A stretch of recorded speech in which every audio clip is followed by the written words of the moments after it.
The scream of proximity alarms jolted Kalen Vance from his half-sleep. He'd been drifting in and out of consciousness in the captain's chair, his boots propped on the control console of the Void Hopper. "Max, what's happening?" he grunted, running a hand through his unkempt brown hair. "A distress signal, Captain," replied M4X, the ship's analytics robot. Its cylindrical body swiveled toward him, optical sensors glowing a steady blue. "Originating from the Serpent's coil. Signal strength minimal, likely degrading." Kalen frowned, instantly alert. The Serpent's coil was a dense asteroid field with a reputation for swallowing ships whole. Only desperate or foolish pilots ventured there. Could be a trap. Indeed. Probability of ambush, 37.4%. Probability of genuine distress, 52.8%. Remaining probability accounts for automated beacon or similar non-sentient source. Kalen's fingers drummed against the worn armrest of his chair. The sensible choice was to ignore it. He wasn't licensed for rescue operations, and the Void Hopper was a salvage vessel, not a combat ship. But something about the signal's weak, erratic pulse nagged at him. "What's the salvage potential?" he asked, knowing Max would have already calculated it. "Uncertain. However, analyzing signal characteristics suggests a vessel of hegemony manufacture, potentially military grade. Salvage value could exceed standard operations by 315% if components are intact." That got Kalen's attention. Military-grade hegemony tech would fetch a premium on the border markets, enough to finally upgrade the Hopper's failing life support and maybe even pay off some of his more persistent creditors. "Plot a course, but keep us at the edge of the field. We'll take a closer look before committing." Calculating optimal approach, Max replied, its processors humming. "May I remind you that unauthorized salvage of hegemony military assets carries a penalty of—" "I know the risks, Max," Kalen cut him off. "Just get us there." The Void Hopper's engines groaned as the ship changed course, heading toward the tangled maze of spinning rocks and debris that formed the Serpent's coil. Kalen checked his sidearm, a refurbished plasma pistol, and strapped on his utility belt. Whatever awaited them, he intended to be prepared. As they approached the source of the distress signal, Kalen's stomach tightened. The ship before them was definitely hegemony built, but not military. Its sleek lines and reinforced hull marked it as a high-end transport vessel, now battered almost beyond recognition. Scorch marks and gaping holes punctuated its hull. Signs of weapons fire, Max observed. Energy signatures match Crimson Corsair weaponry. Kalen swore under his breath. The Corsairs were the most feared mercenary group in the sector, known for their ruthless efficiency and complete lack of mercy. If they had attacked this vessel, they'd likely left nothing of value behind. "Life signs?" he asked, already expecting a negative. Max paused, sensor scanning. 1. Faint but steady. Located in the ship's central hold. "A survivor?" Kalen frowned. This complicated matters. Salvage was one thing, but rescue operations meant paperwork, potential medical complications, and unwanted attention from authorities. Still, he couldn't just leave someone to die. "Dock us at the least damaged airlock," he ordered, "and keep the engines hot. If the Corsairs decide to come back and check their handiwork, I want to be gone before they arrive." The Void Hopper maneuvered carefully, matching velocity with the derelict ship before extending a boarding tube to create a sealed passage between the vessels. Kalen donned his environment suit. Not a full vac suit, but enough to protect against potential atmospheric leaks and toxic fumes. "I'll be back in 20 minutes, he told Max. "If I'm not, detach and get clear. Don't wait for me." "Understood, Captain. Though I calculate your chances of survival without extraction at less than 8.2%. "Your confidence is inspiring as always, Max," Kalen replied with a wry smile as he cycled through the airlock. The interior of the transport ship was a nightmare of twisted metal and floating debris. Emergency lights cast everything in a pulsing crimson glow, making the scattered bodies of the crew look even more ghastly. Kalen moved carefully, his magnetic boots keeping him anchored as he navigated toward the central hold. What he found there stopped him cold. The hold had been converted into a prison of sorts. Row upon row of energy cages, most of them shattered and deactivated, some containing the bodies of various alien species. At the center, one cage remained active, its blue-white energy field humming with power. Inside stood a woman, or at least a female-presenting alien unlike any Kalen had encountered before.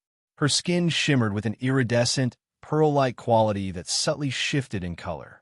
Currently, it displayed a pale blue that seemed to indicate distress or fear.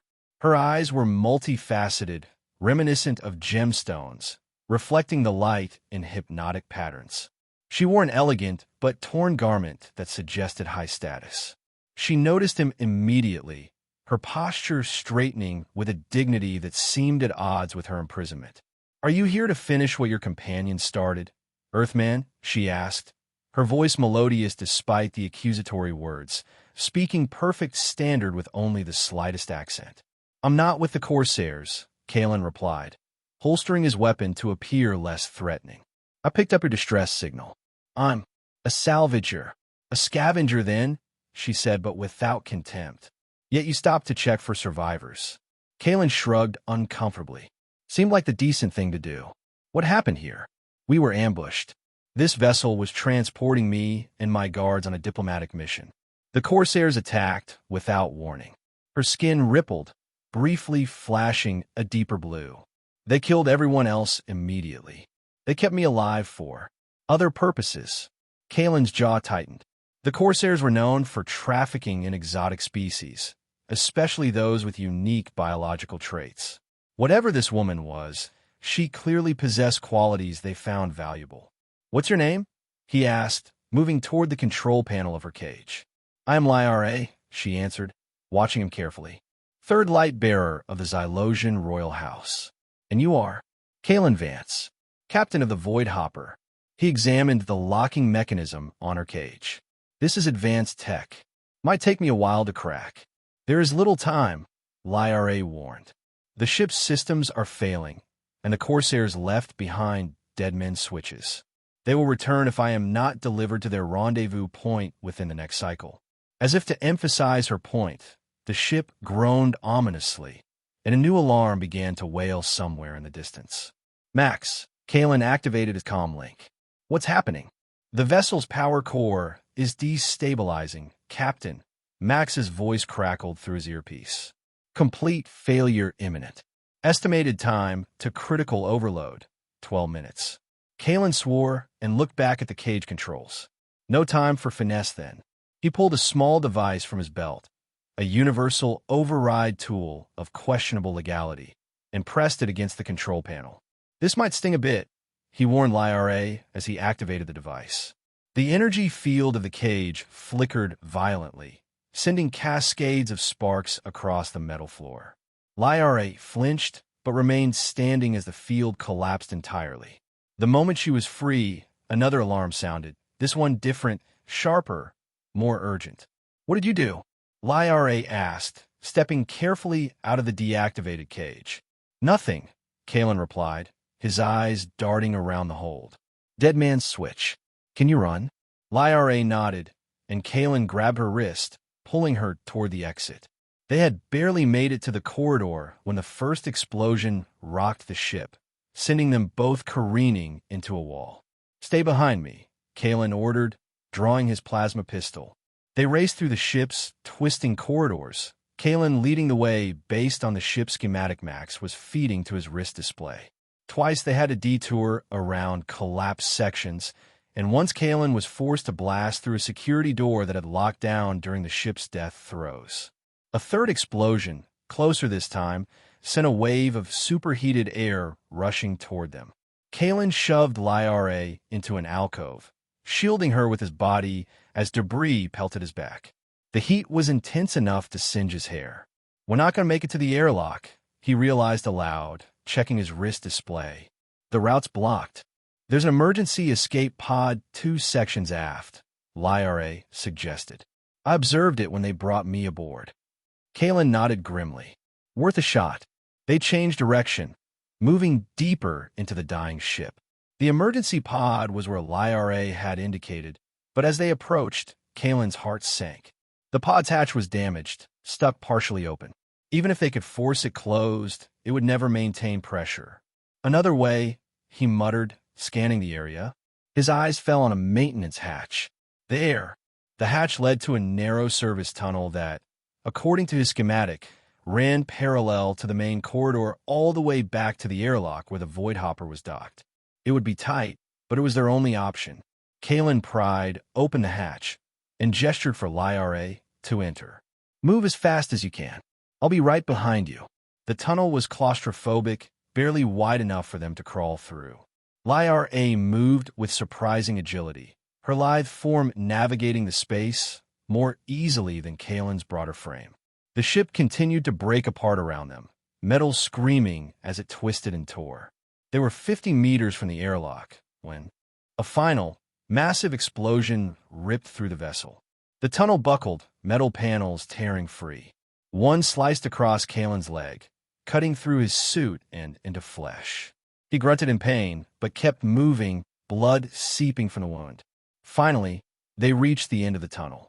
Kalen slammed his fist against the exit hatch, and it swung open, revealing the airlock where the void hopper was docked. "Max," he shouted into his comm. "We're coming in hot. For extraction." They stumbled through the airlock just as the transport ship gave a final, violent shudder. The moment they were aboard the void hopper, Max detached the docking clamps, and the salvage ship pulled away from the derelict. Through the viewport, they watched as the transport ship finally succumbed to its wounds, breaking apart in a spectacular but silent explosion against the backdrop of the asteroid field. Kalen collapsed into his captain's chair, breathing heavily. His leg throbbed where the metal had cut him, blood staining his pant leg. "That was closer than I like," he managed. Lyra was examining the bridge of the void hopper with curious eyes. "Your ship is quite interesting, Captain Vance. She's not pretty, but she's reliable," Kalen replied, reaching for the medkit stored beneath his console. "Max, set course for Waypoint Station." "We need to." "I would not recommend that," Lyra interrupted, her skin shifting to a cautious amber hue. "The Corsairs have agents at every major station in this sector. They will be looking for me." Kalen paused in the middle of applying a self-sealing bandage to his leg. "Then what do you suggest? I can't exactly keep you aboard indefinitely. No offense, but the hopper isn't exactly equipped for passengers. I only need sanctuary until I can contact my people," Lyra said. "They will come for me." "Your people?" Kalen repeated skeptically. "The Xylosians, was it? Never heard of them. We prefer to remain inconspicuous," Lyra replied. "But we exist, I assure you." Max's sensors swiveled toward her. "There is no record of Xylosian species in my database. This suggests either a deliberately maintained low profile or a civilization outside map space." "Both, in a sense," Lyra acknowledged. She reached into a hidden pocket in her garment and removed a small, crystalline device that fit in the palm of her hand. It glowed with an inner light that pulsed gently. "With your permission, Captain, I would like to send a signal to my people." Kalen frowned. "That thing won't give away our position to the Corsairs, will it?" "No. This frequency is unique to my kind. The Corsairs cannot detect or interpret it." Kalen hesitated, then nodded reluctantly. "Go ahead. But if we get company I don't like, I'm spacing that thing." Lyra smiled for the first time, a sight that was oddly mesmerizing. "Thank you, Captain Vance, for everything. You should know that by freeing me from imprisonment, you have initiated something significant by our laws." "Significant how?" Kalen asked, suddenly wary. "The ancient covenant is quite clear. When one of royal blood is freed from certain death or imprisonment by an outsider, a bond is formed that cannot be broken." Her skin rippled with shimmers of gold, suggesting some strong emotion. "It is a sacred matter among my people." Kalen waved a dismissive hand. "Look, I appreciate the sentiment, but Earth doesn't recognize alien blood debts or whatever this is. I did what anyone would do. Not anyone would have risked themselves for a stranger," Lyra countered softly. "And what has been set in motion cannot be undone, regardless of your beliefs."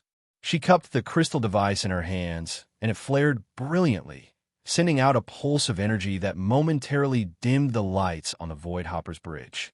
Hey, Kalen protested, but the deed was done. The crystal dimmed back to its gentle glow, and Liara tucked it away once more. It is done, she said simply. They will come. Great, Kalen muttered. And how long will that take? Not long, Liara replied cryptically. Until then, perhaps I could tend to your wound properly? The method you've used is crude.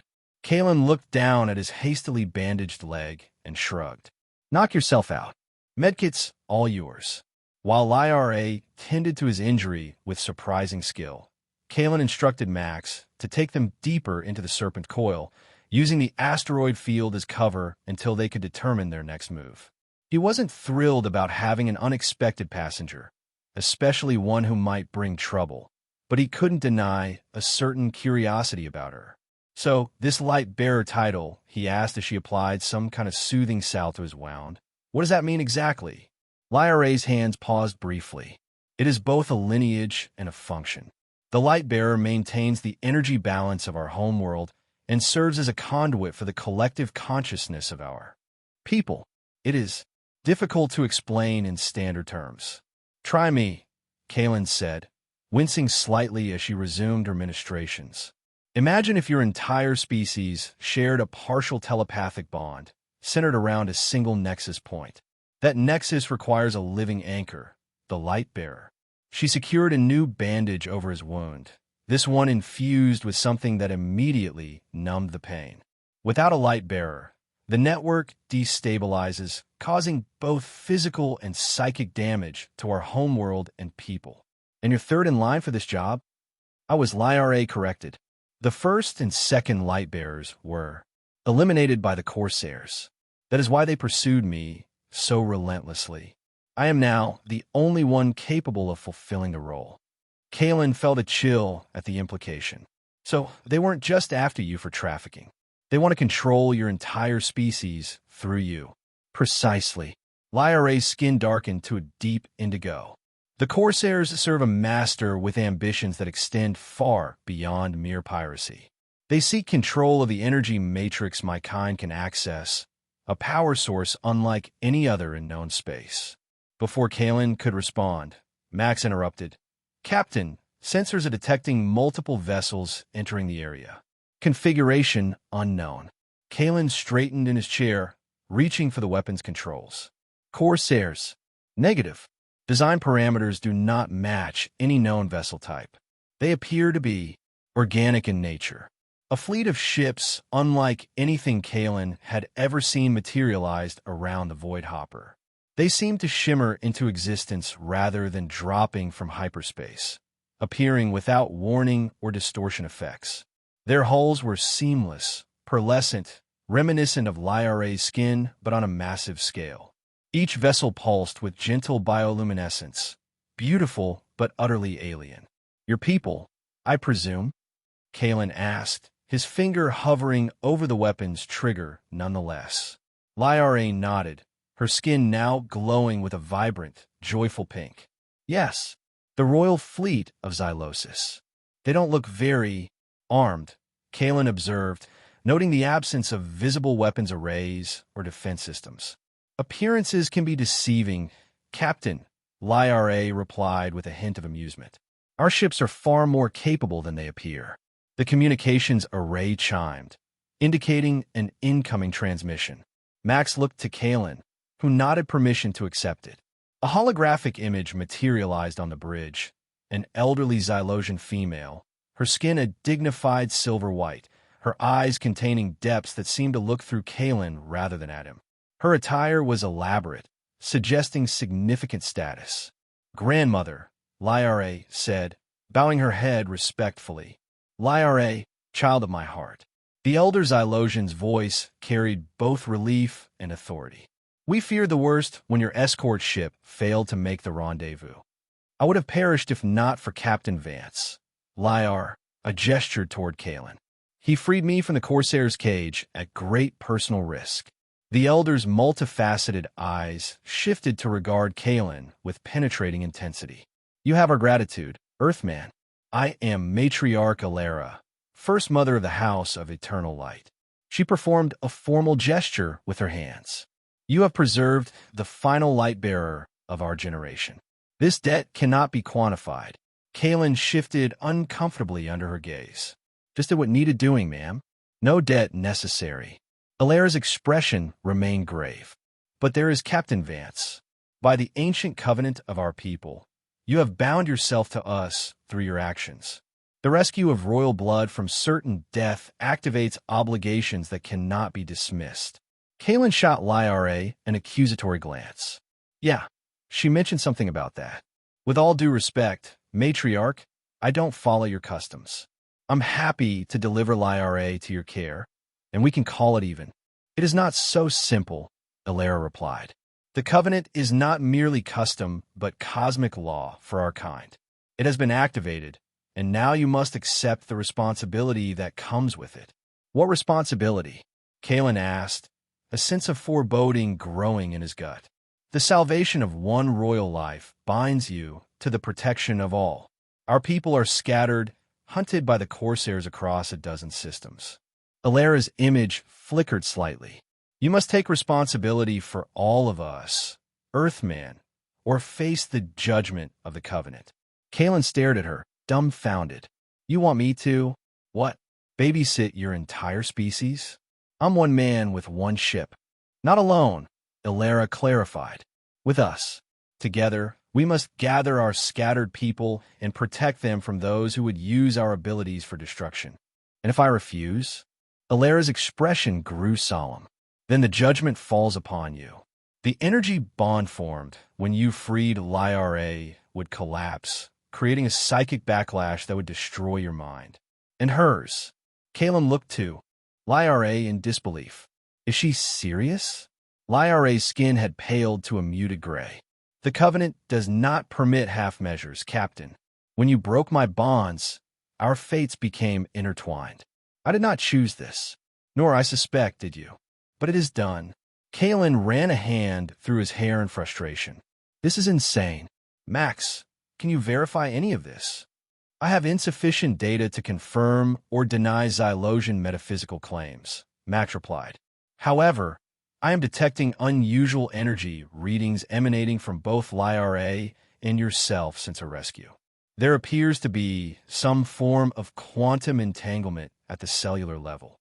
Perfect, Kaylin muttered. Just perfect. I will send a delegation to your vessel, Elara announced. We have much to discuss, and time grows short. The Corsairs know of Lyra's escape by now. Before Kaylin could protest further, the transmission ended. He rounded on Lyra. You knew this would happen. You could have warned me. Would have changed your actions? She asked quietly. Would you have left me to die? Kaylin wanted to say yes, that self-preservation would have won out, but he knew it wasn't true. He sighed heavily. Your grandmother seems intense. A small smile touched Lyra's lips. She is the oldest living Xylosian. She has guided our people through 3 wars and countless crises. Intensity is required. In this covenant business, there's really no way out of it. The covenant is as old as our species, Lyra said. It was established when we first developed our collective consciousness to prevent outsiders from exploiting those with royal abilities. It is woven into our very essence. Great, Kaylin muttered. Max, how many of these ships can we expect to be boarding us?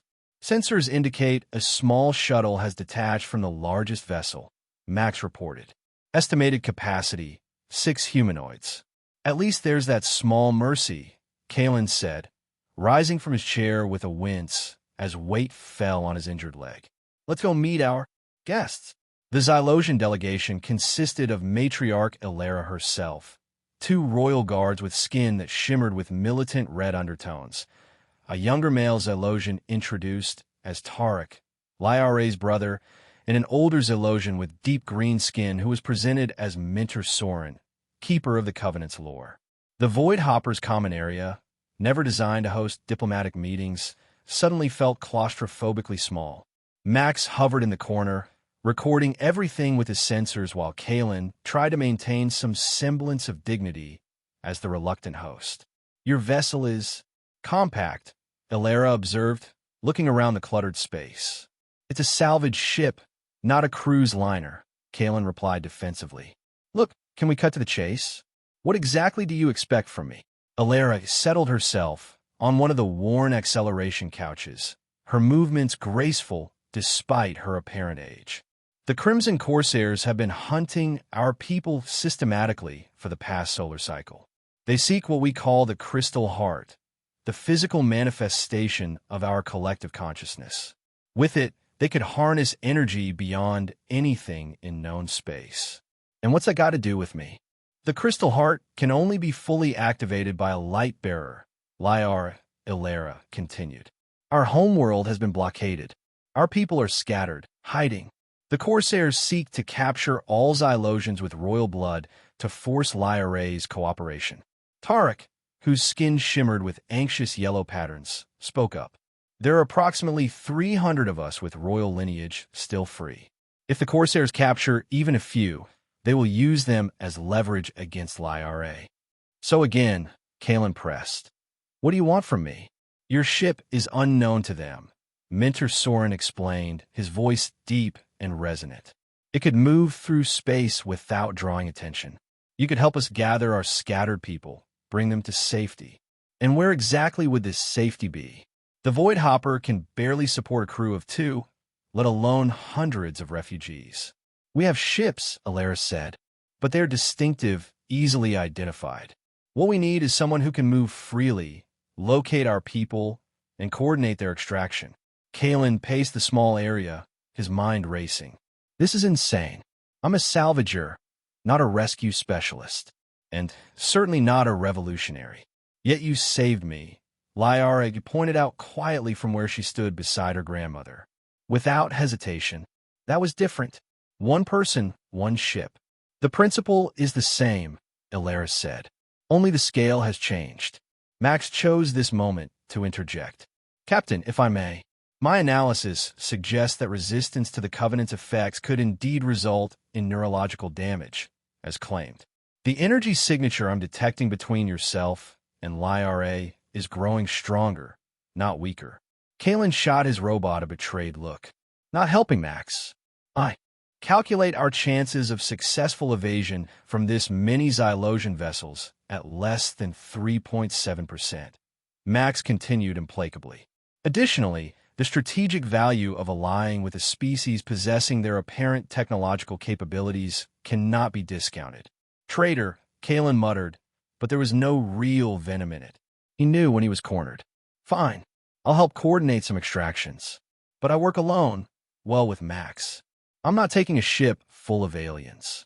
A small contingent would be necessary, Ilera countered. Liara must remain with you due to the Covenant bond. Tarek possesses skills in navigation and communication that would prove valuable, and at least one guard for protection. That's already pushing the Hopper's life support to its limits, Kalen protested. Our engineers could upgrade your systems, Tarek offered eagerly. Xylosian technology is highly efficient. We could double your ship's capacity without significant power drain. Kalen hesitated, tempted despite himself. The Void Hopper was desperately in need of upgrades he couldn't afford. No permanent modifications without my approval, he finally said. Agreed, Ilera nodded. There's one more thing, Captain Vance. The Covenant requires a formal acceptance of responsibility. A binding oath. Kalen groaned. Of course it does. The oath turned out to be a surprisingly simple affair. Mentor Soren produced a crystal similar to the one Liara had used to signal her people, but larger and more elaborately faceted. Kalen was instructed to place his hand on it while reciting words in a language he couldn't understand, with Liara translating for him. As he spoke the final syllable, the crystal flared with blinding light. For a moment, Kalen felt a bizarre sensation, as if his consciousness had expanded beyond his body, briefly touching hundreds of other minds. He caught fragmentary impressions: fear, hope, determination, curiosity. Then it was gone, leaving him gasping and disoriented. What was that? He demanded when he could speak again. The Covenant acknowledging your oath, Soren explained. It connected you briefly to all those of royal blood. They now know you have accepted responsibility for their safety. Great, Kalen muttered. No pressure. The next few hours were a flurry of activity. Xylosian engineers swarmed over the Void Hopper, making modifications with an efficiency that even impressed Max. Life support was enhanced, power systems optimized, and sensor arrays upgraded to detect the unique energy signatures of Xylosians at a distance. Meanwhile, Kalen found himself in what amounted to a war council with Alara, Lyra, and the Xylosian command staff. Holographic maps displayed the locations of Xylosian refugees scattered across several systems, along with known Corsair patrol routes and strongholds. The nearest cluster of our people is here. Alara indicated a small mining colony on the edge of the Viridian system. 15 of royal blood, disguised as common workers. The Corsairs already have suspicions about the colony. Time is short. Kalen studied the tactical situation. The colony's too exposed. Direct extraction would draw immediate attention. We need a distraction. What do you propose? Tarek asked. A plan began to form in Kalen's mind. The Corsairs are looking for Xylosians with royal blood, right? What if we give them one? Or at least make them think we are? Lyra's skin flickered with alarm. You would use one of us as bait. Not exactly. Kalen turned to Alara. Your people can create energy projections, illusions of sort. Lyra mentioned it. How convincing can they be from a distance? A slow smile spread across Alara's face as she caught his meaning. Convincing enough to fool sensors, if not a direct visual inspection. Then we create a phantom royal Xylosian signature, strong enough to draw Corsair attention away from the mining colony. While they're chasing ghosts, we slip in and get your people out. Clever, Tarek admitted, but generating such a projection would require significant energy, which we now have, thanks to your upgrades, Kalen countered. Max can calculate the optimal location for the phantom signature, somewhere tempting but difficult to reach quickly. As the details of the plan were hammered out, Kalen found himself watching Lyra. Her skin had taken on a warm, golden hue that he was beginning to associate with approval or admiration. Despite his initial resistance, he had to admit there was something extraordinary about her and her people. Their technology alone was worth the risk he was taking. When the council finally adjourned, Lyra approached him as the others filed out of the Hopper's common area. You've surprised them, she said quietly. They expected resistance, not tactical insight. Kalen shrugged. Just because I don't like being drafted doesn't mean I'll do a half-assed job. If we're going to do this, we'll do it. Right. There's more to you than the simple salvager you pretend to be, Lyra observed. The way you handled yourself during our escape, the tactical acumen you just displayed, these are not skills one acquires dragging derelicts from asteroid fields. Kalen's expression closed off. We all have our pasts. Let's focus on the present. Lyra seemed about to press the point, but instead nodded respectfully. Rest while you can, Captain. Tomorrow will bring challenges enough. The modified Void Hopper departed the Xylosian fleet the following cycle, carrying Kalen, Max, Lyra, Tarek, and a stoic royal guard named Call. The rest of the fleet would remain hidden in the Serpent's Coil, waiting for word of the first successful extraction. Kalen found the Hopper transformed. Its systems ran more smoothly than they had in years, and the living quarters had been expanded into previously unused storage areas. Even Max had received some upgrades, his processing capabilities enhanced to interface with Xylosian technology. I'm operating at 243% of previous efficiency, Captain, Max reported with what almost sounded like pleasure. The Xylosian quantum algorithms are elegant. Don't get too attached, Kalen warned. This is a temporary arrangement. But as they set course for the Viridian system, Kalen couldn't help wondering just how temporary it would be. The strange connection he'd felt during the oath ceremony lingered at the edges of his consciousness. A constant, subtle awareness of Lyra's presence and, more distantly, other Xylosians of royal blood. The mission to the mining colony went surprisingly smoothly. The phantom energy signature, projected by a device Tarek had installed on the Hopper, successfully drew Corsair patrols to the opposite side of the system. Kalen piloted them in under the colony's rudimentary sensor grid, and Tarek made contact with their hidden kin using some form of low-frequency telepathic communication. The 15 Xylosians were extracted in the dead of night, smuggled aboard the hopper disguised as mining equipment. They were transferred to a cloaked Xylosian shuttle at the rendezvous point without incident. One down, many to go, Kalen remarked as they watched the shuttle disappear into the darkness of space. Over the next several weeks, they repeated the process with varying levels of success. Some extractions went as smoothly as the first. Others required Kalen to employ increasingly creative tactics. 3 times they narrowly escaped Corsair patrols. Once, they were forced into direct confrontation, revealing that the Void Hopper's weapons systems had received significant and unauthorized upgrade from the Xylosian engineers. After their 5th successful extraction, Kalen found himself alone on the bridge with Lyra, plotting their next course. "Your brother seems to be settling in well," Kalen observed, nodding toward Tarek's empty workstation. The young Xylosian had proven surprisingly adaptable to life aboard the cramped salvage vessel. "Tarek has always been fascinated by other cultures," Lyra replied, her skin shimmering with fond lavender tones. As a child, he would sneak communications equipment into his quarters to listen to transmissions from passing ships. "And you? How are you holding up?" Kalen asked, surprising himself with the genuine concern in his voice. Lyra's expression grew somber, her skin fading to a muted blue. "I am functional, but the weight of responsibility grows heavier. Each day, the crystal heart remains dormant weakens our collective consciousness. I can feel the strain even at this distance." Kalen frowned. "You never mentioned that. Is it dangerous for you?" "Not immediately, but eventually, yes. A light bearer separated too long from the crystal heart will begin to," she searched for the right word, "fade, like a star slowly burning out." Before Kalen could respond, Max interrupted. "Captain, sensors are detecting a Corsair vessel approaching our position.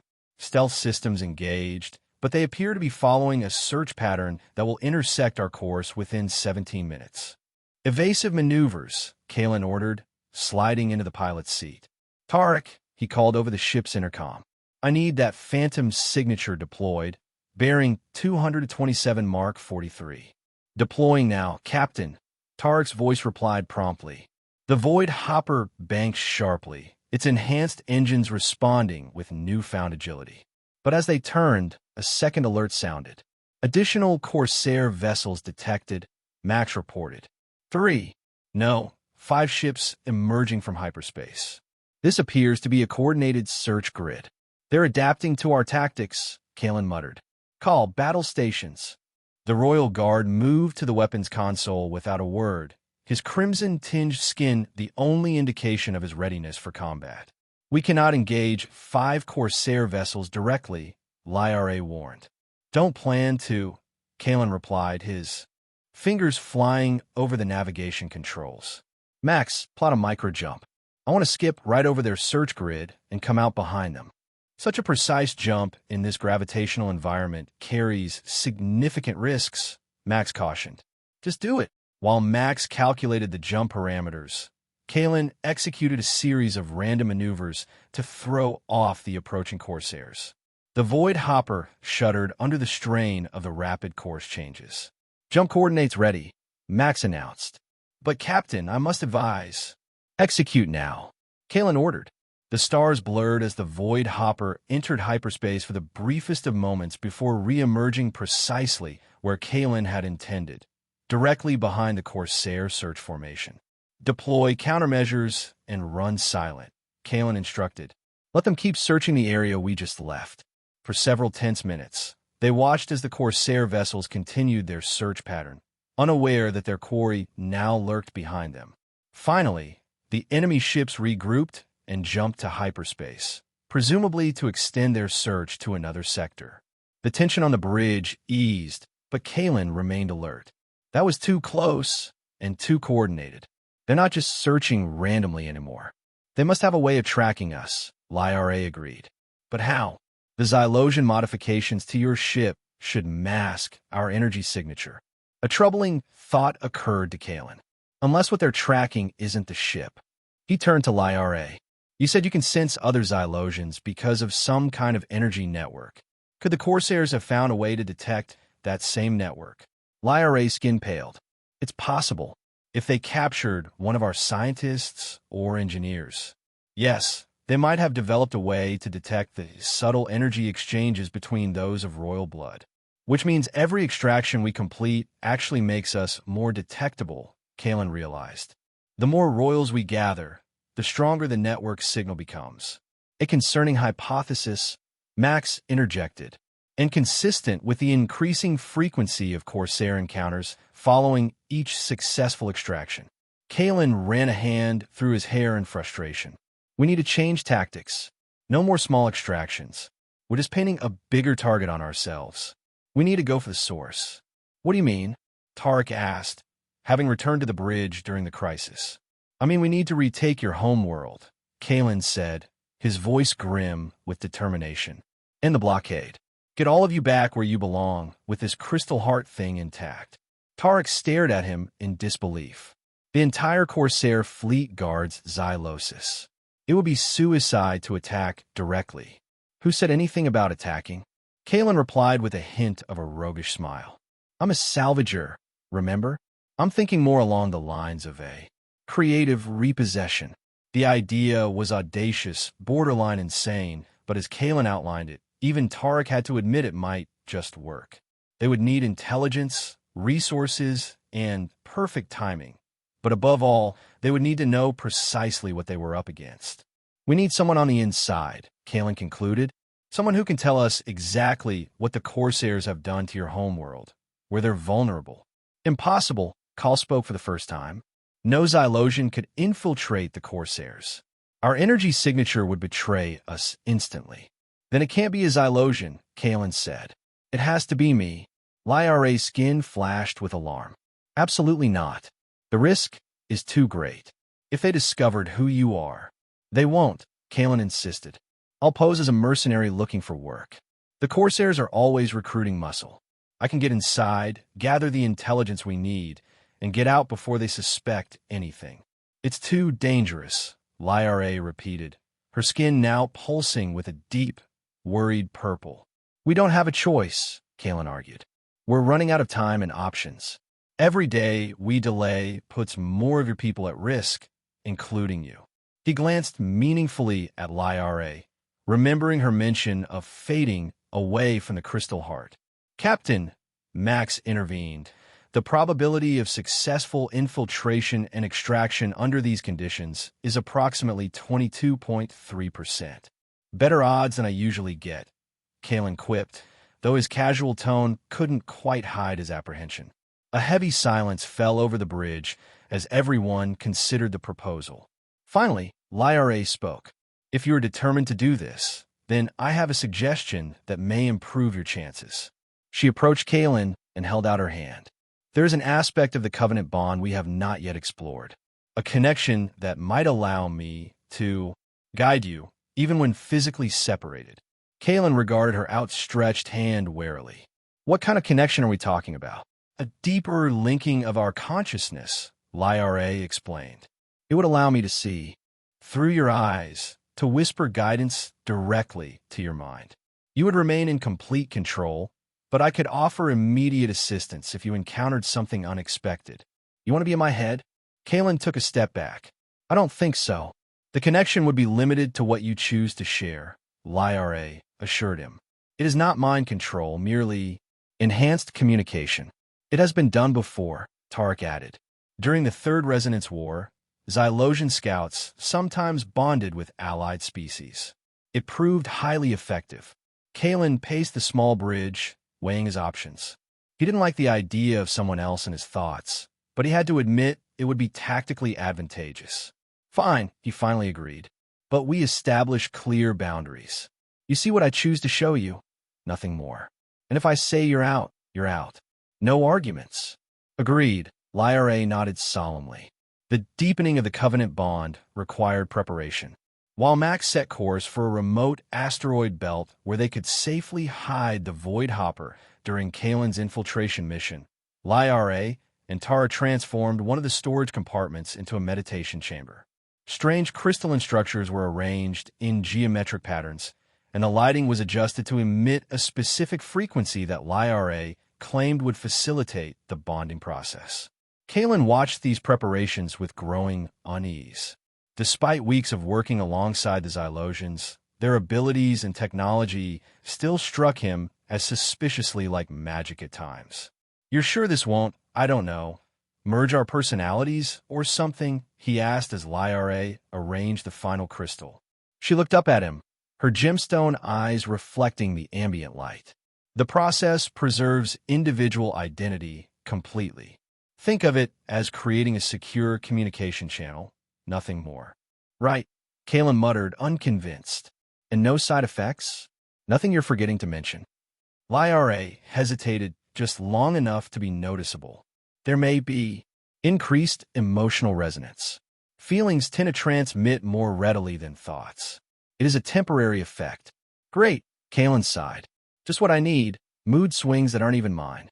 Nevertheless, when the time came, he entered the chamber and sat cross-legged opposite Lyra, as instructed. The crystals around them began to glow with an inner light, pulsing in a hypnotic rhythm. "Close your eyes," Lyra instructed softly. "Focus on your breathing. Feel the energy that already connects us through the covenant." Kalen complied, though part of him still insisted this was elaborate nonsense. But as he concentrated, he became aware of a faint presence at the edge of his consciousness, like a shadow glimpsed from the corner of one's eye. "That's it," Lyra encouraged. "Now, reach toward that presence. Imagine extending your awareness to touch it."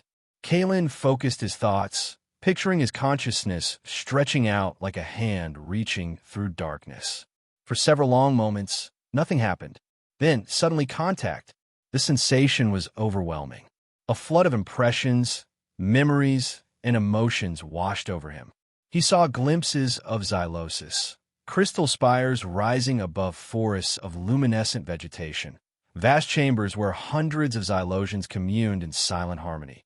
The crystal heart itself, a massive structure of living crystal that pulsed with the combined consciousness of an entire species. Equally disorienting, he could feel Lyra experiencing fragmented memories from his own past, the harsh discipline of military training, the camaraderie of his old unit, the devastating mission that had gone wrong, leaving him the sole survivor, discharged and disgraced. With an effort of will, Kalen pulled back, establishing a boundary. The flood of shared consciousness receded to a manageable trickle. "That was intense," he gasped, opening his eyes to find Lyra watching him with a new understanding in her gaze. "You were a protector before," she said quietly. "A guardian of your people." Kalen's jaw tightened. "That was a long time ago. Such things never truly leave us," Lyra replied. Her skin had taken on a complex pattern of blues and golds that somehow conveyed both sadness and respect. "The bond is established. We are connected now in a way few beings ever experience." Kalen could feel the truth of her words. Even with his eyes open, he maintained a subtle awareness of Lyra's presence in his mind. Not intrusive, but undeniably there. "Let's test it," he suggested, standing and moving to the chamber's entrance. "I'll go to the cargo bay. Try to see what I'm seeing." As Kalen walked through the Void Hopper's corridors, he intentionally focused on specific details. A patch of repair work on a bulkhead, a storage container with distinctive markings, a viewport showing stars beyond. In his mind, he could sense Lyra's awareness following his gaze, observing. Through his eyes, "Can you hear my thoughts?" he attempted to project deliberately. "Yes, though it requires concentration," came Lyra's reply, her mental voice as melodious as her spoken one. "This aspect of the connection will grow stronger with practice." Satisfied but still somewhat unnerved by the experience, Kalen returned to the meditation chamber. "It works," he acknowledged. "Now I need to establish protocols. When I'm undercover, I can't have you distracting me at critical moments." They spent the next several hours developing a system of mental signals and boundaries. Lyra would remain a passive observer most of the time, speaking into his mind only when she had critical information or when he specifically invited her input. In emergencies, she could send a pulse of warning, a sensation they practiced until Kalen could recognize it instantly without being startled. By the time they rejoined the others on the bridge, Kalen felt reasonably confident in their ability to work together through the enhanced bond. What he wasn't prepared for was the subtle shift in how he perceived Lyra. Having glimpsed fragments of her inner self, her sense of duty, her fears for her people, her quiet strength, he found it impossible to maintain his emotional distance as he had before. Max had located a suitable hiding place for the Void Hopper, a hollowed-out asteroid in an uncharted belt, complete with a natural cave large enough to conceal the ship from passing sensors. Meanwhile, Tarek had compiled data on known Corsair recruitment practices and outposts. Your best opportunity would be here. Tarek indicated a space station on the holographic display. Braxis Outpost. It's a haven for mercenaries and bounty hunters. The Corsairs maintain a permanent recruitment presence there. I know Braxis, Kalen nodded. Spent some time there after I left the Alliance. It's a cesspit, but the kind where nobody asks too many questions. We've prepared a cover identity, Max added, drawing from your actual background but altering key details. You'll present as a disgraced Alliance commando turned gun for hire. Close enough to the truth to be convincing if they run a surface-level check. Kalen examined the falsified credentials Max had generated. This should work. What about transport? We've acquired a small shuttle, Tarek explained. Unremarkable, with identification tags that can't be traced back to us or the Xylosians. Everything was falling into place. Too smoothly, perhaps. Kalen couldn't shake a growing sense of unease. And if something goes wrong? He asked. If I'm compromised? Lyra and Tarek exchanged glances. We have contingencies, Tarek said carefully. But let us hope they won't be necessary. The next day, preparations were complete. Kalen changed into the worn combat gear and assortment of mismatched weapons typical of a mercenary down on his luck. He would travel light, just the essentials and a concealed communicator that could send encrypted bursts of data back to the Void Hopper. As he prepared to board the shuttle, Lyra approached him one last time. Remember, I will be with you, even when you cannot sense me, she said, her skin glowing with a complex mixture of concern and determination. If you encounter information about the Crystal Heart or our captive people, focus your attention on it fully so I can observe the details. I remember the plan, Kalen assured her. Get in, find out what they've done to your homeworld, locate any prisoners, and get out. Should be simple. Few worthwhile things ever are, Lyra replied with a sad smile. On impulse, she reached up and touched his cheek, her fingers cool against his skin. Return to us, Kalen Vance. He felt her concern flowing through their bond, along with something deeper that neither of them were prepared to name. Count on it, he promised, then turned and boarded the shuttle before sentiment could weaken his resolve. The journey to Braxis Outpost was uneventful. Kalen used the time to settle into his cover identity, adopting the bitter, cynical demeanor of a man failed by the system he once served. It wasn't much of a stretch, he reflected grimly. Braxis itself was exactly as he remembered, a sprawling, chaotic station on the edge of civilized space, where law was a negotiable concept and violence the preferred method of negotiation. The docking bay was crowded with ships of dubious provenance, and the corridors beyond teemed with a diverse assortment of species, most heavily armed and all radiating varying degrees of menace. Kalen moved through the crowd with practiced ease, his posture and expression discouraging casual interaction. He could sense Lyra's fascination and dismay at the sights filtering through their bond. Focus, he reminded her silently. We're not here for sightseeing. It is difficult not to observe, came her reply. Your species creates such chaotic environments. Kalen made his way to the station's central trading hub, where information brokers operated alongside arms dealers and various other merchants of questionable goods. According to Tarek's intelligence, the Corsairs maintained a recruitment office in the lower levels, thinly disguised as a private security contractor.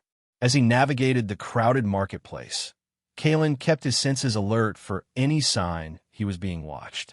Paranoia was a survival trait in places like Braxis. But nothing seemed amiss, just the usual mix of suspicious glances and calculated disinterest. The Corsair Recruitment Center was easy enough to find, marked by a subtle but distinctive emblem that matched the description Tarek had provided. Kalen approached casually, noting the two guards flanking the entrance. They wore civilian clothes, but their posture and the way their hands rested near concealed weapons marked them as professional soldiers. "Looking for work," Kalen said gruffly as he reached them. "Heard you might be hiring." One of the guards gave him a dispassionate once-over. "References?"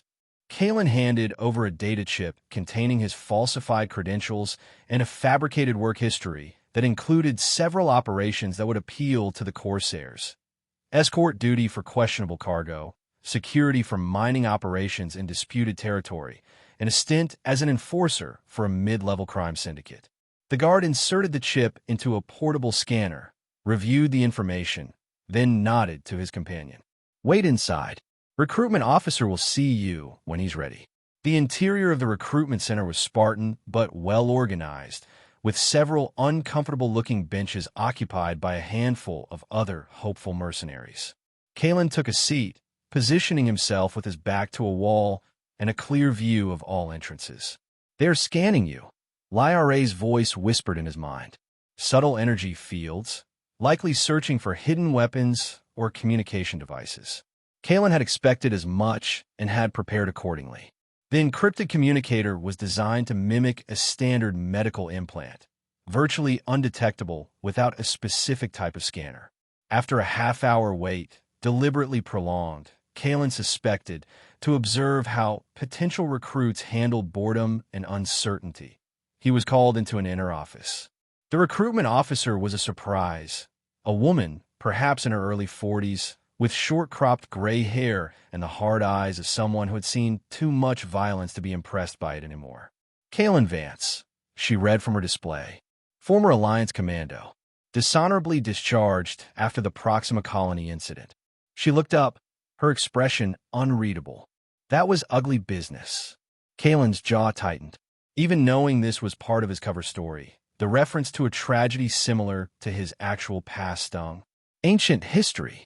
Maybe, the woman conceded, but old habits die hard.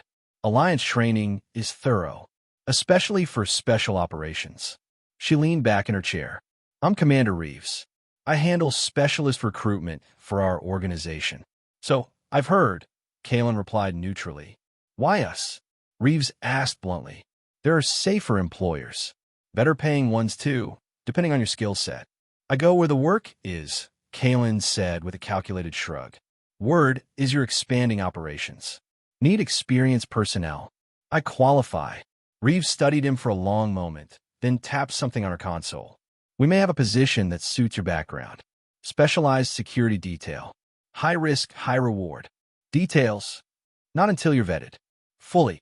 Reeves's emphasis made it clear she wasn't referring to a simple background check. "We've had infiltration attempts. Our screening process has become more thorough as a result." "Caution," came Lyra's warning. "She suspects something." Kalen maintained his nonchalant expression. "Screen away. I've got nothing to hide." "Good." Reeves smiled thinly. "Then you won't object to a physical evaluation. Our medical officer will see you now." A door at the side of the office slid open, revealing what appeared to be a small medical bay. Kalen hesitated, instinctively wary. "This is unexpected," Lyra observed anxiously. "We did not anticipate a medical examination." "Stay calm," Kalen replied mentally. Asterisk, they're looking for specific markers. Probably trying to detect Xylosian agents or Alliance spies. "I'm neither." Asterisk. He rose and moved toward the medical bay with feigned indifference. "Standard procedure?"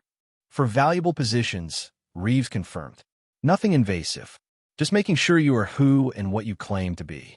The medical examination was conducted by a silent technician who waved various scanning devices over Kalen's body while monitoring results on a specialized display. Kalen focused on appearing bored and slightly impatient, even as his mind raced through contingency plans should his deception be discovered. Something is wrong. Lyra's voice came urgently. Asterisk, they're using technology that resembles our own scanning devices. They may be able to detect the Covenant bond. Asterisk. Kalen's pulse quickened, but he forced himself to remain outwardly calm. Can you suppress it somehow? I will try to mask our connection, but it may affect our ability to communicate temporarily. Kalen felt Lyra's presence in his mind recede, becoming so faint he could barely sense it at all. The technician frowned at his display, adjusted something, then continued scanning. After several tense moments, he nodded to himself and made a notation on his device. All done, Kalen asked casually. The technician nodded without speaking and gestured for him to return to Reeves's office. Well, Reeves asked when the technician handed her the results. Subject shows elevated neural activity consistent with recent stress. Otherwise unremarkable. No indicators of alliance neural implants or other espionage technology. The technician spoke in a flat, clinical tone. Genetic profile matches records. Fitness level suitable for field operations. Reeves seemed satisfied. Good. Vance, you've passed the first stage of recruitment. Report to Docking Bay 12 at 0600 tomorrow. You'll be transported to our primary operations center for final evaluation and assignment. She handed him a data chip, access codes, and temporary quarters assignment. Don't be late. Kalen accepted the chip with a curt nod. What's the job exactly? Security detail on an occupied world, Reeves replied, offering the first real piece of intelligence. We're holding valuable assets that require constant protection. Your specific role will be determined after final assessment. Xylosis, Lyra's voice whispered, so faint Kalen could barely hear it. She must be referring to our homeworld. Understood, Kalen said aloud. I'll be there. He left the recruitment center, maintaining his unhurried pace until he was well clear of the area. Only then did he allow himself to relax slightly, ducking into a crowded bar where he could blend with the masses. Lyra, he called mentally. Are you there? For several worrying moments, there was no response. Then, gradually, her presence strengthened in his mind. I am here, she replied, her mental voice sounding strained. Asterisk, I had to suppress our connection almost completely. The scanner they used was adapted from Xylosian technology. They have learned more about us than we feared. Asterisk, did they detect anything? Asterisk, I do not believe so. But maintaining the deception will be more difficult than anticipated. Asterisk. Kalen ordered a drink he had no intention of consuming and positioned himself in a corner booth with a good view of the entrance. Asterisk, I've been recruited. They're sending me to their main base tomorrow, presumably on or near Xylosis. Asterisk. This is both fortunate and dangerous, Lyra observed. You will be at the heart of their operation, but also surrounded by enemies with no easy escape route. Story of my life, Kalen thought with grim humor. He spent the rest of the day establishing his cover, moving about the station as if securing supplies for his new assignment. In reality, he was mapping escape routes and observing Corsair patrol patterns around the station. When night cycle came, he retreated to the temporary quarters he'd been assigned, a Spartan room in the station's residential section. Once alone, he activated the encrypted communicator, sending a burst transmission to the Void Hopper with an update on his progress. The response came almost immediately, a simple acknowledgement code and a set of coordinates, the rendezvous point where they would extract him after his mission was complete. As he lay on the narrow bunk, Kalen reached out through the mental bond. Asterisk, Lyra, are you still with me? Asterisk. Always, came her reply, stronger now. How are you feeling? Like I'm walking into a trap, he admitted. But it's the only way to get the information we need. Through their connection, he sensed her concern, her fear for his safety, but also her unwavering resolve. Asterisk, my people have a saying. The darkest path often leads to the brightest truth. What you do tomorrow may save hundreds of lives. Asterisk. No pressure, Kalen thought wryly. Rest now, Lyra urged. I will watch over your dreams. Despite his apprehension, Kalen found himself oddly comforted by her presence. As he drifted toward sleep, their consciousnesses gently intertwined, creating a shared space of mutual protection and surprising intimacy. His last coherent thought was that he was becoming dangerously accustomed to having her in his mind. The Corsair transport vessel that arrived the next morning was a military-grade cruiser, heavily armed and designed for rapid deployment of troops. Kalen boarded along with 6 other recruits, none of whom seemed inclined toward conversation. They were escorted to a Spartan crew compartment and instructed to secure themselves for departure. As the transport broke away from Brax's station and accelerated to hyperspace, Kalen maintained his detached, professional demeanor while carefully observing everything around him. The ship's layout, the number and disposition of crew members, the security protocols, all potentially valuable intelligence. They are taking significant precautions, Lyra noted through their bond. The navigation displays are shielded to prevent passengers from determining our exact course. Standard procedure for a paramilitary operation, Kalen replied. But there are ways around it. Using techniques from his alliance training, Kalen tracked their journey through subtle cues. The slight variations in the hyperspace engine's pitch, the minute shifts in artificial gravity as they change vector, the timing between course corrections. It wasn't precise, but it gave him a general sense of their heading. They were indeed traveling toward the Xylosian home system. The journey lasted approximately 6 hours before the distinctive shudder of reversion to normal space indicated they had arrived at their destination. Without windows in the crew compartment, Kalen couldn't directly observe their location, but he sensed Lyra's growing emotional resonance through their bond, a mixture of longing, grief, and anger that told him they must be near her homeworld. "Can you feel it?" she asked, her mental voice thick with emotion. We are close to Xylosis. So close that even through your senses, I can feel the pull of the crystal heart. A Corsair officer entered the compartment. Final approach. Prepare for orientation briefing upon landing. The sensation of atmospheric entry confirmed they were descending to a planetary surface rather than docking at a space station. Through their shared consciousness, Kalen felt Lyra's anguish intensify. They have established their base directly atop the sacred grove, she lamented. The most powerful nexus point of our collective consciousness. It is desecration, When they finally disembarked, Kalen got his first glimpse of Xylosis and immediately understood Lyra's distress. The natural beauty she had shown him in shared memories was barely recognizable. Where crystal spires and bioluminescent forests had once stood, prefabricated military structures now dominated the landscape. The sacred grove had been transformed into a massive compound surrounded by energy barriers and weapons emplacements. Most disturbing of all was the enormous structure at the center of the compound, a towering device of black metal and pulsing energy fields that seemed to be driving down into the planet itself like a malevolent spike. The extractor, Lyra whispered in horror. They are attempting to draw power directly from the crystal heart. Can they succeed? Kalen asked, careful to maintain his outward appearance of mild professional interest as the new recruits were led toward a processing center. Not fully, not without a light bearer to act as conduit. But they can cause immeasurable damage in the attempt. The recruits were separated upon entering the processing center. Kalen found himself assigned to a stern-faced Corsair lieutenant who led him to a private briefing room. Your background is of particular interest to Commander Thorne, the lieutenant explained. You've been selected for special assignment. Commander Thorne? Lyra's mental voice sharpened with recognition. He led the raid that captured the first and second light bearers. A cruel, calculating mind. The lieutenant continued. Your experience with Alliance Special Operations makes you uniquely qualified for prisoner management.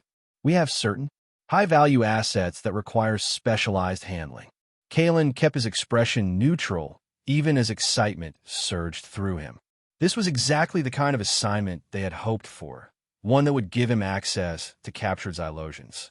I'm familiar with containment protocols for various species, he responded evenly. Any particular challenges with these subjects? You'll be fully briefed by Security Chief Maddox. For now, complete your processing and report to Barracks C. Your duty rotation begins at 0800 tomorrow. The processing was thorough but impersonal.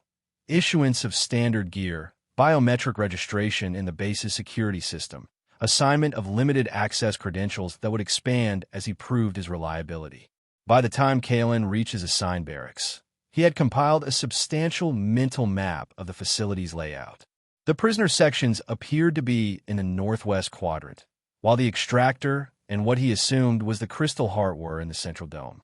Security was heaviest around both areas.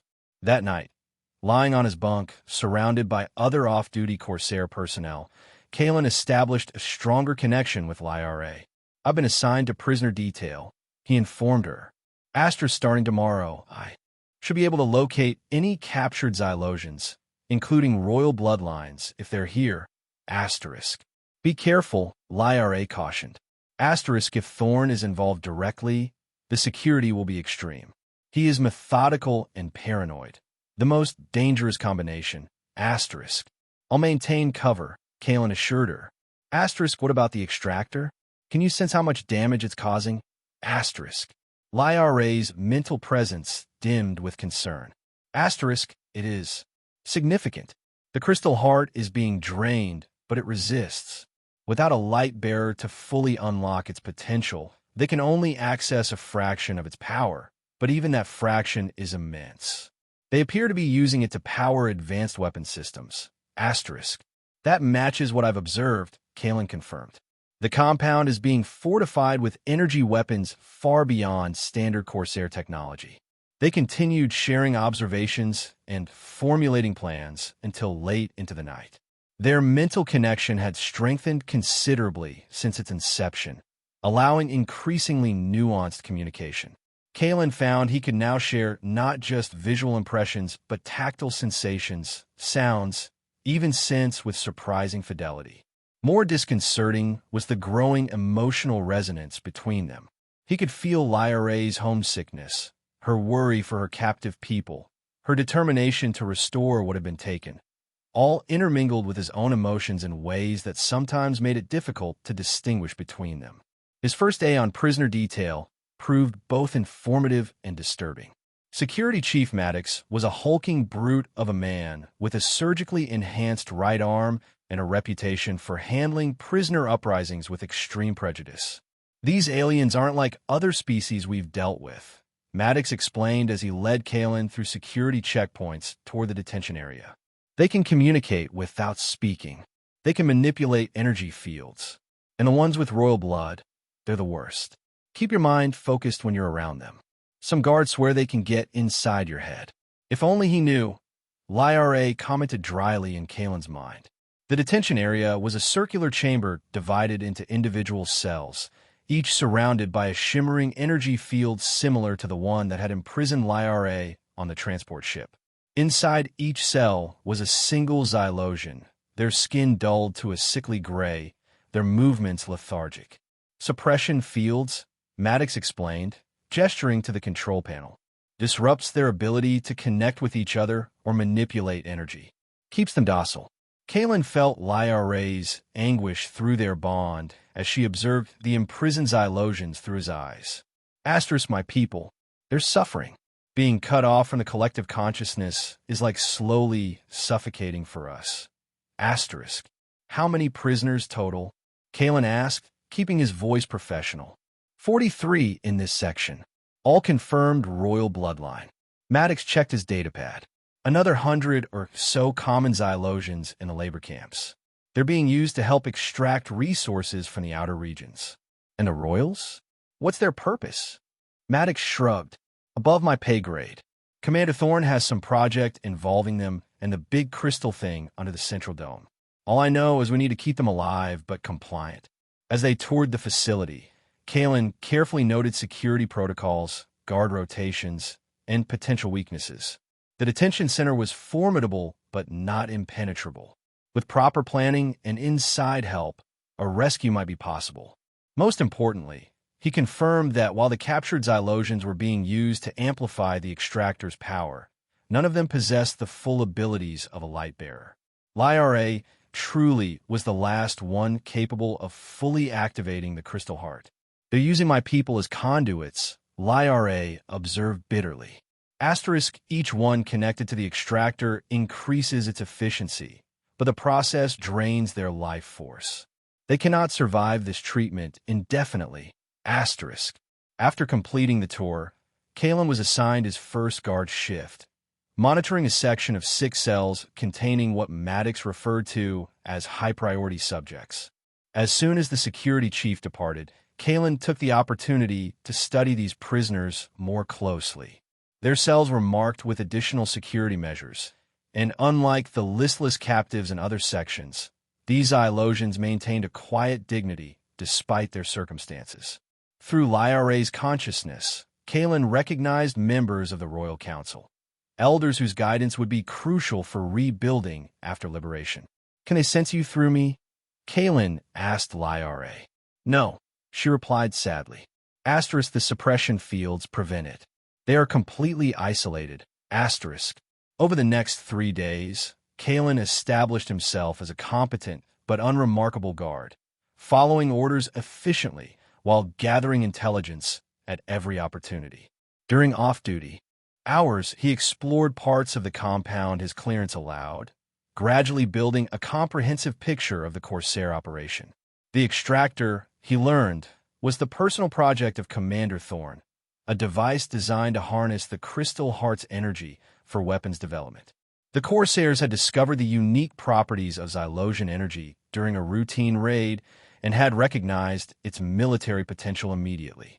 What had begun as a simple resource grab had evolved into something far more ambitious: the creation of a superweapon capable of destabilizing planetary cores from orbit.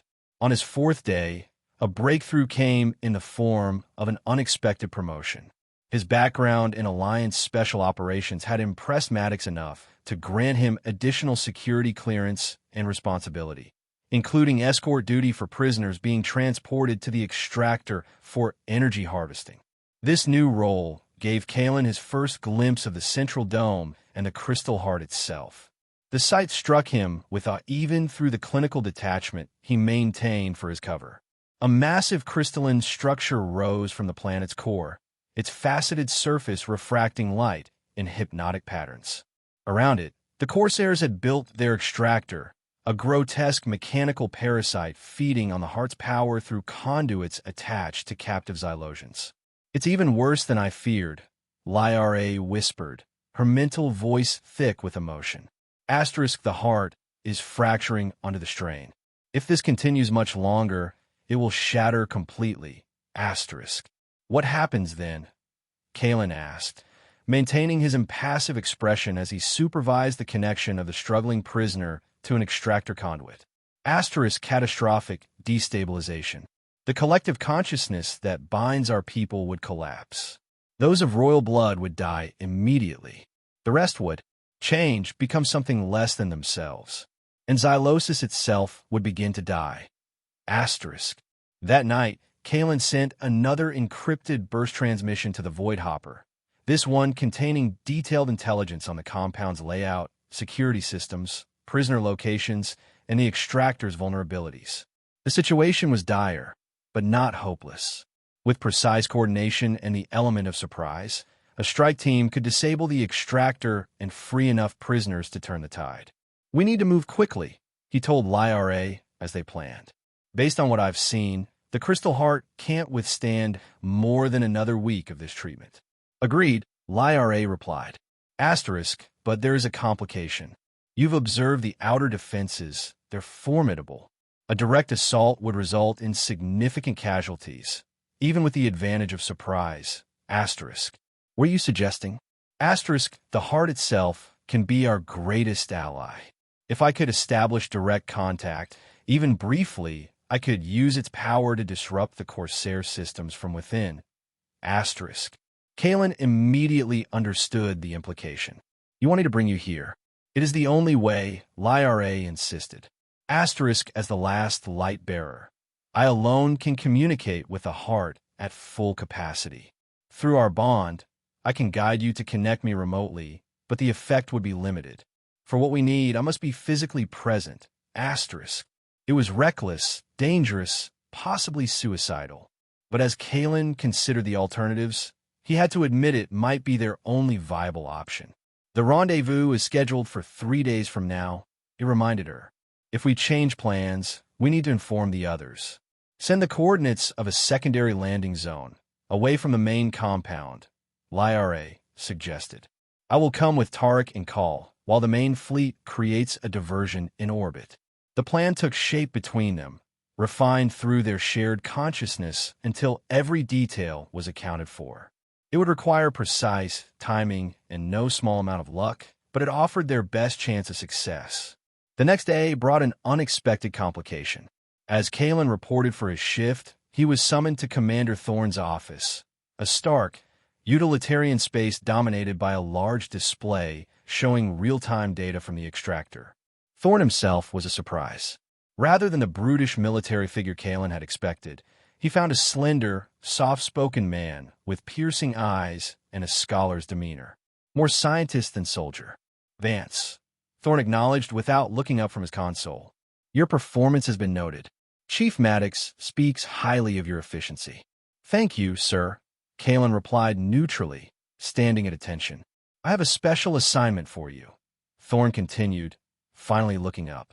Our sensors have detected an anomalous energy signature at the edge of the system, possibly a stealthed vessel. I want you to investigate. Kalen kept his expression carefully blank, even as alarms surged through him. Had they detected the Void Hopper? Sir, my background is in security, not reconnaissance, he noted carefully. Your alliance file suggests otherwise, Thorne countered with a thin smile. Before your disgrace, you specialized in covert operations. Tracking enemy vessels was part of your training. He's testing you, Lyra warned. He suspects something. I'll need a ship, Kalen said, defaulting to practicality rather than denial. Already arranged. A scout vessel is prepared in Bay 4. You depart in 1 hour. Thorne returned his attention to his display. Find whatever's out there, Vance. Report directly to me. As Kalen left the office, his mind raced with implications. This could be a legitimate assignment or an elaborate trap. Either way, it complicated their already precarious plan. Could it be the Void Hopper? He asked Lyra as he made his way to the docking bay. Asterisk unlikely. Tarek would maintain strict communication silence until the appointed time. But there are other Xylosian vessels in the system, scouting for the coming assault. Perhaps one was detected. Asterisk. Asterisk whatever it is, this assignment gets me off planet. I could use it to our advantage. Rendezvous with you directly instead of waiting for the plan extraction. Asterisk. Risky, Lyra cautioned. If Thorne suspects and is monitoring your scout ship, then we adapt, Kalen decided. That's what I do. The scout vessel assigned to him was a small, agile craft equipped with advanced sensors and minimal armament. Perfect for reconnaissance, less so for combat. As Kalen familiarized himself with the controls, he discreetly checked for tracking or monitoring devices beyond the standard systems. Finding none obvious, he still proceeded under the assumption that his every move was being watched. He launched as ordered, following the coordinates Thorne had provided to the anomalous energy signature. As the scout ship cleared the atmosphere, Kalen got his first view of the Corsair fleet in orbit around Xylosis, a dozen heavy cruisers and twice as many support vessels. A formidable defense, but not insurmountable with the right strategy. The coordinates led him to a dense asteroid field at the system's edge. If something was hiding there, it would be difficult to detect without a methodical search pattern. Kalen began a standard sweep, maintaining radio contact with the Corsair Command Center as expected. There, Lyra suddenly directed his attention. That formation, it's artificial. Kalen adjusted his sensors toward the cluster she indicated. At first glance, it appeared to be a natural grouping of space debris. But as he focused the scout's sensors, the artificial nature became apparent. Microscopic propulsion systems maintaining precise positions, creating the illusion of random distribution. A Xylosian scout vessel, LIRA, confirmed. Asterisk using adaptive camouflage. One of our advanced teams. Asterisk. Kalen faced a critical decision. Report the vessel as ordered, potentially compromising the coming assault, or attempt to warn the Xylosian scouts at the risk of exposing himself as a spy. A third option presented itself as he considered the scout ship's capabilities. The vessel's communication array included a broad-spectrum emergency beacon, ostensibly for distress calls, but adaptable to other purposes. Command, this is Scout 1, he reported, detecting unusual readings in Sector 5-3. Moving in for closer investigation. As he maneuvered the scout ship deeper into the asteroid field, he surreptitiously activated the emergency beacon, modulating it to transmit a simple pattern that would appear as random interference to Corsair sensors, but would be recognizable as an alert to the Xylosian vessel. Would they understand the warning? He asked LIRA. Yes, she assured him. Asterisk, our ships are programmed to recognize such signals as potential threats. They will withdraw and relocate. Asterisk. Sure enough, Kalen's sensors detected a subtle shift in the asteroid cluster, the camouflaged vessel beginning a slow, almost imperceptible retreat deeper into the field where it could safely jump to hyperspace without detection. Command, readings have normalized, Kalen reported. Possible sensor echo for magnetic interference in the asteroid field. Understood, Scout 1, came the reply. Complete your sweep and return to base. Kalen continued the pretense of a thorough search before finally turning the scout ship back towards Xylosis. But as he prepared to re-enter the planet's atmosphere, inspiration struck. LIRA, can you transmit to Tarek through our bond? Asterisk, to some degree, yes. Our familial connection allows limited communication, even at distance. Asterisk. Asterisk, tell him we're accelerating the timeline. I'll use this scout ship to extract you and a strike team to the surface while the fleet creates a diversion in orbit. Tonight. Asterisk. Tonight? LIRA's surprise was evident. That's sooner than planned. Asterisk, Thorne suspects something. Every hour we delay increases the risk of discovery. And now I have a ship, one authorized to leave and return to the planet without raising alarms. Asterisk. After a moment's consideration, LIRA agreed. Asterisk, I will contact Tarek. The fleet could be ready by nightfall. Asterisk. Upon returning to the compound, Kalen delivered a detailed but ultimately dismissive report to Thorne, describing the anomalous readings as natural phenomena that had triggered the sensors. The commander seemed satisfied, though his penetrating gaze suggested lingering suspicion. Return to your regular duties, Thorne ordered, but remain on standby for further reconnaissance if needed. The rest of the day passed with excruciating slowness as Kalen went through the motions of his guard rotation while mentally preparing for the night's operation. Through their bond, he sensed LIRA coordinating with the Xylosian fleet, positions being adjusted, plans modified to accommodate the accelerated timeline. As darkness fell, Kalen made his move. Using his security clearance, he accessed the detention center control room during a shift change, momentarily distracting the incoming guard with a fabricated security alert elsewhere in the compound. In those precious seconds, he accessed the suppression field controls and programmed a timed power fluctuation. Not enough to free the prisoners, but sufficient to allow them a brief window of mental clarity and communication. They must be prepared, LIRA had insisted. When a moment comes, they need to be ready to act in concert. His next task was more challenging, returning to the scout ship without arousing suspicion. Kalen fabricated orders, transferring himself to night patrol of the outer perimeter, where security was lighter. From there, he used the tumult of a shift change to slip away to the docking bay. The scout ship remained where he had left it, still cleared for immediate launch due to its reconnaissance status. Kalen powered up the systems, transmitted standard departure codes, and lifted off without incident. To all appearances, he was conducting a routine night patrol of the orbital security grid. Once in orbit, he accelerated away from the planet, ostensibly continuing his search for anomalous readings. When sufficient distance separated him from the Corsair fleet, he transmitted the prearranged signal, a specific sequence of energy pulses that would be invisible to standard sensors but unmistakable to Xylosian technology. The response was immediate and spectacular. The space around him seemed to waver, then burst into brilliance as the Xylosian royal fleet decloaked from hyperspace, dozens of vessels materializing simultaneously in a perfect attack formation. But instead of immediately engaging the Corsair fleet, the Xylosian vessels launched a coordinated electronic warfare assault, flooding Corsair sensors with false readings, phantom ships, and contradictory data. In the ensuing confusion, a single vessel detached from the formation and rendezvoused with Kalen's scout ship. The moment their airlocks connected, Lyra was the first through the hatch, her skin glowing with determination and relief at seeing him alive. Behind her came Tarek, Kal, and a squad of royal guards, all prepared for battle. "The diversion will hold for approximately 40 minutes, Tarek reported briskly. After that, the Corsairs will reorganize and mount a coherent defense. Then we'd better be quick, Kalen replied, already turning the scout ship back toward the planet. The suppression fields in the detention center will fluctuate in exactly 12 minutes. That's our window to free the prisoners."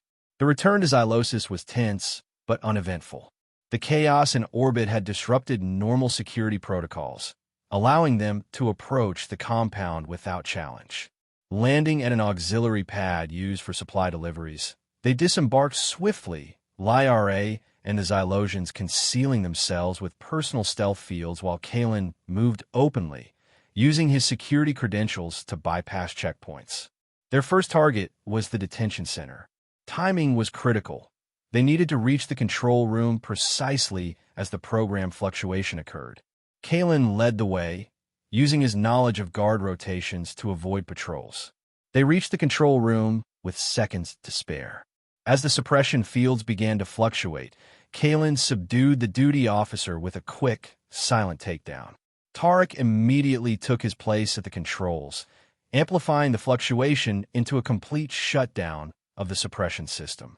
The effect was immediate. Throughout the detention blocks, imprisoned Xylosians straightened, their skin regaining color and luminosity as their connection to each other and the crystal heart was restored. A wave of mental energy surged through the compound as the royal bloodlines re-established their collective consciousness. Now, Lyra directed, her mental voice powerful and commanding. Asterisk to the central dome. While the prisoners create a diversion, we must reach the heart. Asterisk. Kalen led their strike team through the compound, now alive with alarms and confused Corsair personnel, responding to multiple simultaneous crises. The freed Xylosians were wreaking havoc with their restored abilities, creating illusions, disrupting electronic systems, and overwhelming guards with coordinated telekinetic assaults. The central dome, however, remained heavily guarded. As they approached, they encountered a full squad of elite Corsair troops led by none other than Security Chief Maddox. "Vance," Maddox growled, recognition and betrayal darkening his features. "Should have known you were too good to be true." "Nothing personal, Chief," Kalen replied, raising his weapon. "Just picked the wrong side." The firefight was brief but intense. Kal and the Royal Guards engaged the Corsair troops with surprising effectiveness, their energy manipulation abilities amplifying conventional weapons to devastating effect. Kalen found himself back-to-back with Lyra, protecting her as she focused her powers on disabling the dome's security systems. Maddox proved a formidable opponent, his cybernetic arm deploying an integrated energy shield that deflected both conventional fire and Xylosian energy attacks. He charged through the chaos directly toward Kalen, recognizing him as the linchpin of the assault. The collision was brutal. Maddox's enhanced strength sent Kalen crashing into a control panel, the impact knocking the wind from his lungs. Only Lyra's timely intervention, a pulse of focused energy that temporarily disrupted the chief's cybernetics, saved him from a killing blow. "Go!" Kalen shouted to Lyra as he regained his footing. "Get to the heart. We'll hold them here." Lyra hesitated, torn between her mission and concern for him. Their bond pulsed with shared emotion, fear, determination, something deeper neither had fully acknowledged. "I'll be right behind you," he promised. With a final, intense look, Lyra nodded and sprinted toward the inner chamber, Tara covering her retreat with a barrage of suppressive fire. Kalen turned back to face Maddox, who had recovered from Lyra's attack and was advancing again, cybernetic arm crackling with malfunction but still operational. "You have no idea what you're interfering with," Maddox snarled. "Thorn's work will revolutionize warfare. Put the Alliance in its place once and for all." "That's the problem with you Corsairs," Kalen replied, circling warily. "Always thinking about the next weapon, the next conquest, never considering the cost." The fight that followed was desperate and primal. Maddox's augmented strength against Kalen's Alliance combat training. They crashed through equipment, traded brutal blows, each seeking the decisive advantage. Kalen's ribs cracked under a punishing hit from the cybernetic arm. Maddox's knee shattered when Kalen leveraged his own momentum against him. In the end, it was neither skill nor strength that decided the outcome, but opportunity. As they grappled near an exposed power conduit, Kalen managed to drive Maddox's malfunctioning cybernetic arm into the energy field. The resulting feedback surge overwhelmed the chief's neural interfaces, sending him into convulsions before he collapsed, unconscious or worse. Bleeding and battered, Kalen staggered toward the inner chamber where Lyra had gone. Around him, the tide of battle had turned. The freed Xylosians were overwhelming the remaining Corsair forces through sheer numbers and coordinated psychic attacks. The inner chamber was a scene of breathtaking beauty and terrible destruction. The crystal heart rose before him, its faceted surface now glowing with renewed energy. At its base stood Lyra, her form almost translucent with power as she communed directly with the heart. Surrounding them both was the broken remnants of the extractor, its parasitic conduits shattered by the heart's rejuvenated energy. And watching from a viewing platform above, his face a mask of cold fury, was Commander Thorn. "So much potential wasted," Thorn said, his voice carrying clearly despite the chamber's vastness. "Do you have any idea what could have been achieved with that power harnessed properly? Entire worlds reshaped. The course of civilization altered. At the cost of destroying another civilization," Kalen countered, moving protectively toward Lyra, who remained in deep communion with the heart. "A necessary sacrifice," Thorn replied dismissively. "Progress requires difficult choices. Not your choice to make." Thorn smiled thinly and raised his hand, revealing a compact device. "Perhaps not, but I can still ensure no one benefits from my work." His thumb hovered over a control. "The extractor may be destroyed, but its core remains linked to the heart. One signal, and the feedback will shatter it completely." "He speaks the truth." Lyra's voice came urgently into Kalen's mind. "I can sense the destructive potential. If activated, it will destroy not only the heart, but much of this continent." Kalen assessed his options rapidly. He was too far to reach Thorn before the commander could activate the device. His weapon had been lost in the fight with Maddox. Lyra was fully engaged with the heart, unable to defend herself. In that moment of crisis, the covenant bond between them flared to unprecedented strength. Through it, Kalen felt the crystal heart itself reaching out, offering its power, not as a weapon, but as a shield. Without conscious decision, he opened himself to that power, allowing it to flow through the bond he shared with Lyra. Energy unlike anything he had ever experienced surged through him, painful yet exhilarating, threatening to overwhelm his human physiology. Thorn pressed the control. The extractor's core detonated in a blinding flash of destructive energy that met an unexpected resistance as Kalen channeled the heart's power into a protective barrier around himself, Lyra, and the heart itself. The explosion's force was redirected back toward its source. Thorn had just enough time to register shock before the viewing platform collapsed beneath him, carrying him down into the chasm below. When the dust settled, Kalen found himself on his knees, every nerve ending in his body screaming from the aftereffects of channeling such power. Lyra knelt beside him, her skin cycling through emotions too complex for words. Concern, gratitude, wonder. "How?" she asked simply. "The Covenant," Kalen managed, his voice rough. "It works both ways, apparently." Around them, the sounds of battle had given way to celebration as news spread of the Heart's liberation and the Corsair leadership's defeat. In orbit, the Xylosian fleet had overcome the initial confusion of their assault and was systematically neutralizing remaining Corsair resistance. Tarek rushed into the chamber, his skin glowing with triumph. "We've secured the compound. The Corsairs are surrendering throughout the system." His expression sobered as he took in Kalen's condition. "You need medical attention."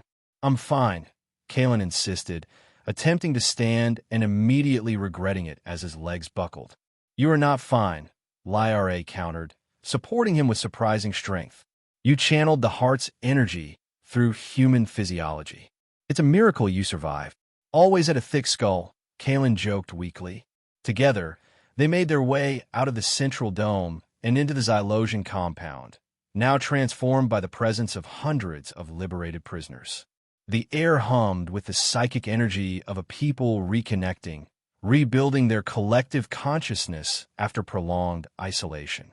Matriarch Ilera awaited them, having arrived planetside with the second wave of the Liberation Force.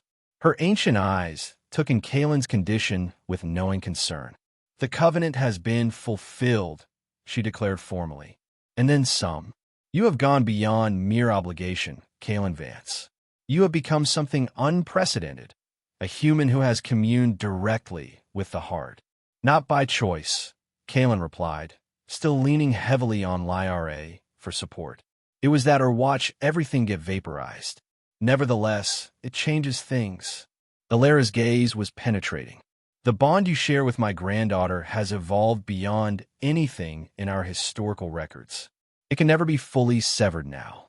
Kalen glanced at Lyra, whose skin had taken on a soft, rose-gold hue he had never seen before. Through their enhanced bond, he sensed her complex emotions: hope, uncertainty, and something that mirrored his own growing feelings. "I can live with that," he said quietly. In the days that followed, Xylosis began to heal. The Corsair forces were removed from the planet, their technology dismantled or repurposed. The extractor's damage to the Crystal Heart proved reparable, especially with Lyra's full powers as Lightbearer restored. Throughout the system, scattered Xylosians began returning home, drawn by the Heart's renewed call. Kalen's physical recovery was slower. The human body was never meant to channel such energies, and though the Xylosian healers did what they could, certain effects lingered: a slight tremor in his hands, occasional neural feedback that manifested as phantom sensations or memories not his own. But there were unexpected benefits as well. His connection to Lyra remained, distance no longer weakening their bond. More surprisingly, he retained a faint but distinct awareness of the Crystal Heart itself, a background hum of consciousness that the Xylosians found both fascinating and slightly concerning. "It has claimed you, in a way," Mentor Soren explained during one of many examinations. "Not as it claims us from birth, but as something new. You're neither fully human nor Xylosian, but something in between." "Story of my life," Kalen remarked, never quite fitting anywhere. On the eve of the Void Hopper's scheduled departure, Kalen stood with Lyra on a crystalline observation platform overlooking the recovering landscape of Xylosis. The damaged forests were already showing signs of rejuvenation, bioluminescent growth reclaiming areas cleared by Corsair industry. "It's beautiful," Kalen said simply. "I can see why you fought so hard to save it." "Our world has always been resilient," Lyra replied, her skin shimmering with serene blues and golds in the twilight. "As are its people. Max is eager to get back to salvage operations," Kalen mentioned, attempting a casualness he didn't feel. "Says we've lost enough potential profit on this detour." Lyra turned to face him fully, her multifaceted eyes reflecting the stars beginning to appear above. "Is that what you want? To return to your previous life?" The question hung between them, weighted with unspoken implications. Through their bond, each could sense the other's conflicted emotions, desire for togetherness warring with practical realities and respective duties. My previous life seems distant now, Kalen admitted, like someone else's story. You could stay, Lyra offered, her skin flushing with hopeful rose tones. There is much rebuild work, many opportunities for someone with your unique perspective and abilities. And what about you? Your duties as light bearer, they continue, yes, but they need not consume my entire existence. She stepped closer, her hand finding his. The heart itself has changed through this experience. As have I. As have you. Kalen felt the warmth of her touch both physically and through their bond, a double sensation that had become familiar, even comforting. I'm not good at staying in one place, he warned. Never have been. Perhaps you simply haven't found the right place, Lyra suggested, or the right reason to stay. The tension between them shifted, possibility crystallizing into something more tangible. Through their bond, words became unnecessary, each sensing the other's decision even as it formed. The Void Hopper needs some serious upgrades if it's going to serve as a diplomatic vessel, Kalen said at last, a slow smile spreading across his face. Maybe something with quarters suitable for a light bearer on extended missions. Lyra's skin bloomed with joyful, luminous patterns. The Royal House of Xylosis has never had an ambassador who traveled by salvage ship before. It would be unprecedented. I'm getting used to that word, Kalen replied, drawing her closer. Their kiss bridged more than physical distance. It connected worlds, perspectives, futures. Through their bond, the moment expanded into something transcendent, witnessed with distant approval by the crystal heart itself. When they finally broke apart, the first moons of Xylosis had risen, casting everything in silver blue light. Below, the crystal spires of the recovering city sparkled like stars brought to earth. So, Kalen asked, his arms still around Lyra's waist, where do we go first? Wherever we're needed, she replied, her head resting against his shoulder. The galaxy is vast, and there are many wrongs to right. Ambitious program for a salvager and a light bearer. Perhaps. Lyra's skin shimmered with determined purpose. But I believe there's a human saying, go big or go home. Kalen laughed, the sound echoing across the crystalline landscape. I've created a monster. No, Lyra corrected, her expression serene but resolute. You freed me from chains, Earthman, and in doing so, found freedom yourself.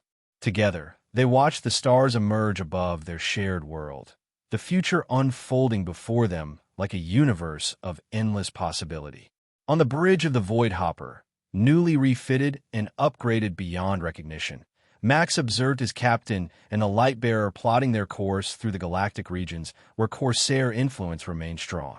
Probability of mission success given current parameters? Kalen asked, a habit he had never quite abandoned. Max's processors hummed briefly, calculating multiple variables, factoring in enhanced ship capabilities, Xylosian Alliance support, your increased abilities through the Covenant bond. He paused for dramatic effect, something he had developed only recently. Approximately 76.4%, significantly above our historical average. I'll take those odds, Kalen grinned, his hand finding Lyra's as the stars stretched into the brilliant streaks of hyperspace around them.